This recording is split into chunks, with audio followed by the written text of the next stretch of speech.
Voici que Jean Lacouture écrit cette fois la vie d'une personnalité encore de ce monde. Germaine Tillon a 93 ans.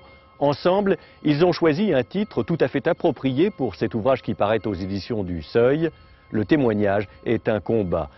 Germaine Tillon est la fille d'une famille musicienne et éclairée. Le père est magistrat, la mère directrice de collection. C'est une femme d'exception, toute de courage et de compréhension. Germaine Tillon et sa sœur Françoise poursuivent presque naturellement des études supérieures.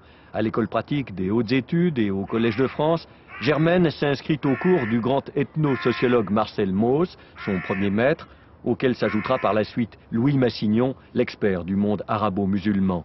Germaine Tillon entend être une anthropologue de terrain. En 1934, elle est en Algérie, dans les Aurès. Le 17 juin 1940, la demande d'armistice par Pétain la scandalise, elle pleure de honte.